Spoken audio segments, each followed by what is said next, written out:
et concret. Je vous donne la parole. Comme disait Philippe Busquin, je crois. Non, c'était positif et concret. Monsieur le bourgmestre, nous en avons déjà parlé ici à plusieurs reprises. La mobilité à Quincampoix reste difficile, complètement enclavé entre la Meuse, l'autoroute, le chemin de fer et le port. Ce petit quartier est mal desservi par le bus. Il connaît aussi des problèmes de stationnement. Quincampoix dispose cependant d'un atout déterminant, un point d'arrêt ferroviaire extrêmement bien situé, aujourd'hui fermé, mais dont les quais ont été récemment reconstruits. Ce point d'arrêt se trouve sur la ligne 125A, qui dessert Ougré, Serin-Centre et Flémal, grâce au passage de 2 trains par heure dans chaque sens. En l'absence de tout autre service régulier sur cette ligne, l'ajout d'un arrêt à Quincampoix dans l'horaire serait simple. Il permettrait de rejoindre les Guillemins en à peine 3 minutes et la gare du Palais en seulement 10 minutes. De quoi changer beaucoup de choses pour les 2000 habitants du quartier.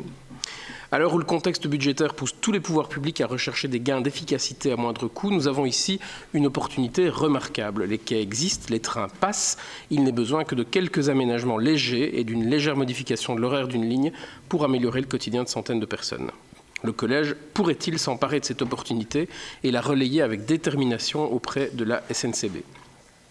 À moyen terme, cette réouverture devrait être complétée d'un nouveau passage sous voie reliant Quincampoix au centre d'Angleur, à hauteur de l'avenue du Théâtre de Verdure. Ce passage augmenterait considérablement le public potentiel de ce point d'arrêt, notamment en y ajoutant les élèves et professeurs de l'Athénée d'Angleur, les usagers du centre sportif, du centre culturel, tous les habitants du quartier de Peralta.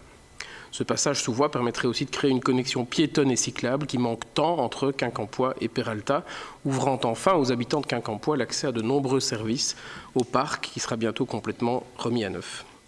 Enfin, il rendrait possible une précieuse intermodalité entre le train et les bus, B2 et B3, qui desservent le Sartillement. Là encore, la vie quotidienne de centaines de personnes pourrait s'en trouver significativement simplifiée, a fortiori si une ligne de train de la rive droite devait voir le jour. Pourriez-vous, monsieur le bourgmestre, vous faire personnellement le relais de cette proposition auprès d'Infrabel ? Pourriez-vous aussi veiller à ce que le réaménagement à venir, dans le cadre du dossier Busway du carrefour du Théâtre de Verdure, tienne compte de ce futur passage sous voie, en prévoyant un passage pour piétons à sa hauteur ? Je tiens à votre disposition un dossier détaillant les différents aspects de cette proposition. Il a notamment été constitué dans le cadre de l'atelier d'urbanisme participatif Anglerois, organisé par PAC. Cet atelier réunit quelques dizaines d'habitants d'Angleur pour réfléchir à l'avenir urbain de leur quartier. Et l'aménagement dont je vous parle ici y a été plébiscité. D'avance, je vous remercie pour vos réponses. Monsieur le bourgmestre, je vous en prie. Voilà, merci. Monsieur le conseiller, vous soulignez la problématique de l'accessibilité de la desserte de Quincampoix et tout particulièrement sa desserte ferroviaire. Je partage votre point de vue sur l'importance d'étoffer l'offre et de redensifier, sinon le réseau de gares, au moins les points d'arrêt ferroviaire au bénéfice des habitants de nos quartiers et de la mobilité générale, particulièrement dans un contexte de mobilité et d'accessibilité tendue. Quand l'infrastructure existe, il faut pouvoir l'utiliser. C'est une question d'efficacité et de bonne gestion. D'après les chiffres disponibles, l'offre ferroviaire a augmenté ces dernières années, plus 17% en 4 ans à Liège-Guillemins, qui a renforcé son rôle de pôle ferroviaire et est devenue la première gare de Wallonie. Liège-Salambert et Liège-Carré ont également une offre qui a progressé de 40% en 4 ans grâce au développement du réseau suburbain.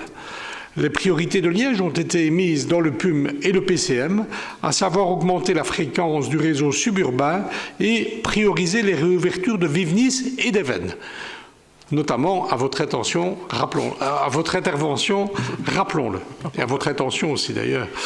Un point d'arrêt ferroviaire à Quincampoix alors que l'infrastructure existe et qu'une intermodalité avec les bus qui desservent le Sartillement et le centre-ville est possible, cela me semble évidemment très pertinent. C'est un point que nous devrons aborder avec les responsables de la SNCB et je m'y engage.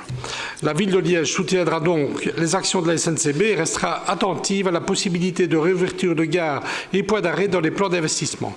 Le collège s'exprimera à nouveau en ce sens auprès des responsables de la SNCB. Vos réflexions sur la connexion et le réaménagement à venir du carrefour du Théâtre de Verdure méritent tout à fait d'être étudiés. Il faudra évidemment prendre en compte le rapport coût-efficacité, particulièrement au regard du fonctionnement très complexe de ce carrefour. Monsieur Scruer. Eh bien, monsieur le bourgmestre, je n'ai pas grand-chose à ajouter, sinon vous remercier pour cette réponse entièrement positive. Et donc, je me réjouis qu'on puisse reparler de ce dossier, éventuellement d'ailleurs en direct avec les responsables d'Infrabel et de la SNCB. Interpellation suivante de Madame Toimi et de Monsieur Rassa, intitulée « Concentralisation de l'information sur les chantiers de la voirie à Liège